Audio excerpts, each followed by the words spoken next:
आहा, क्या दाव खेला है।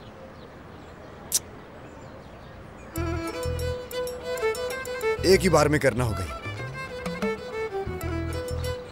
अरे वाह, मजा आ गया। अब अगर रिकॉर्ड चली जाए तो खेल खत्म। अरे वाह, ये तो चली गई। ये देखो, खेल खत्म हो गया। कसम से मैं सिर्फ खुद का रकीब हूं, लेकिन गम ना करो सोनर, ऊंचाई पे लोग ज्यादातर अकेले ही होते हैं। हमेशा हमेशा अकेले होते हैं। श्श्ट, लड़की इधर आओ, हम दोनों बैठ के ही खेलते हैं। क्या हुआ है? जवाब क्यों नहीं दे रही मेरी बात का? हाँ, वैसा ही होगा। ऐसा क्या हुआ है? कल तक तो तुम चिड़िया की तरह मेरे दाने चुग रही थी। आज मेरे बीजों में नमक ज्यादा है, तुम्हें कम दाम में दे दूंगा मैं। वो बात नहीं है सोनल।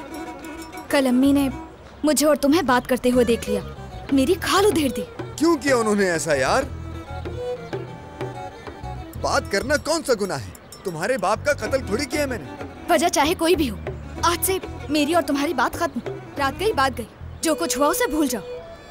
और आज के बाद मैं सिर्फ तुम्हारे पास सामान लेने आऊंगी, बस। वाह वाह वाह वाह, ऊपर से कहती है कि हम दोनों के बीच में ऐसा कुछ नहीं है।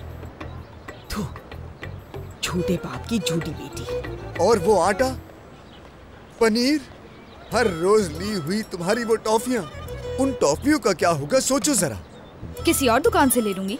लेकिन दूसरी दुकान पर तुम्हें थैली के भी पैसे देने पड़ेंगे, उससे तुम्हारे दुख से कोई फर्क नहीं पड़ेगा। खुद बताओ, क्या मैं ऐसा हूँ? हम एक पेंसिल और रबर की तरह हैं। हम दोनों पकौड़े और चटनी की तरह हैं। ये क्या कह रहे हो? इधर आओ, बैठो, और जो भी परेशानी है बताओ मुझे। कोई परेशानी नहीं। बात सुनो, एसी भी ऑन कर दूंगा अंदर का। नहीं नहीं, मैं जा रही हूँ। कसम से अगर तुम गई ना तो मैं तुम्हें कभी माफ नहीं करूंगा। तुम्हारी माँ माफ कर भी दे, लेकिन मैं तुम्हें माफ नहीं करूंगा। क्या? ये क्या बकवास है? क्या मैंने कोई काम नहीं किया तुम्हारे लिए? अच्छा ठीक है, बाद में आऊंगी, अम्मी देख रही हैं इस वक्त। ठीक है, लेकिन तुम आना जरूर। मैं तुम्हें अंदर बिठा के ठंडी कोल्ड ड्रिंक पिलाऊंगा। ठीक है। खुदा हाफिज। अल्लाह मेरे गुनाहों को माफ फरमा दे। अगर ये मेरा दामाद बन गया तो मैं कहाँ जाऊंगी? बिल्कुल नहीं, इसकी तो शक्ल देखते ही मेरी रात की नींदें उड़ जाती। शर्म आनी चाहिए तुम्हें नाज़ली। कभी माफ नहीं करूंगी तुम्हें मैं। अल्लाह अल्लाह, मेरे बाबा को कुछ भी ना हो प्लीज, वो मेरा सब कुछ है। ज़ेलिश, देखो तुम्हारे बाबा बहुत हिम्मत वाले हैं, उन्हें कुछ नहीं होगा। तो डॉक्टर अभी तक कुछ क्यों नहीं कह रहा? अगर मेरे बाबा को कुछ हो गया तो मैं क्या करूंगी? बाबा को कुछ नहीं होना चाहिए।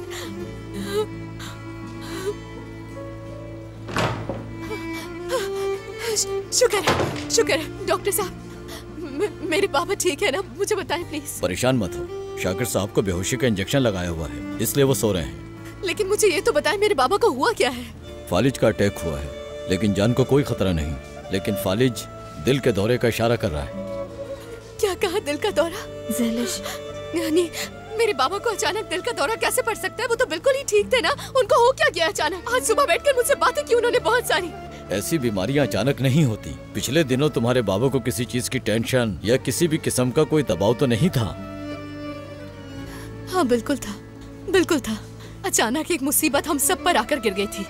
अचानक से हमारी जिंदगियों में आके सबको बर्बाद करके चला गया था स्ट्रेस। मैं उस मेहमत को मार डालूंगी, उसकी जान ले लूंगी। बेटा मेरी बात सुनो, तुम्हारे बाबा सुन लेंगे, आराम से बोलो बेटा। तुम्हें इस तरह देखकर उन्हें दुख होगा बेटा। मुझे ये पता है कि क्या मैं गलत हूँ? उस मेहमत की वजह से नहीं हुआ, बस मेरे बाबा को कुछ ना हो। ठीक है डॉक्टर साहब, हमें अब क्या करना चाहिए? इसकी कोई दवा और इलाज नहीं है? मुझे पता है इसका इलाज क्या है। वो मेहमत है ना, उससे छुटकारा है इसका इलाज। हमेशा के लिए उस मेहमत से छुटकारा है, छुटकारा है इसका इलाज। सब ठीक हो जाएगा, तुम्हें डॉक्टर की बात सुननी चाहिए पहले। शाकिर साहब की जिंदगी अभी खतरे से बाहर है, आप लोग इस तरह से परेशान मत हो। बस जैसे ही रिपोर्ट्स आती है मैं आपको बता दूंगा। डॉक्टर साहब, मैं अपने बाबा को देख लूं, बस 5 मिनट के लिए देख लूं। देखिए आपके बाबा सो रहे हैं, वो मुझे महसूस कर लेंगे।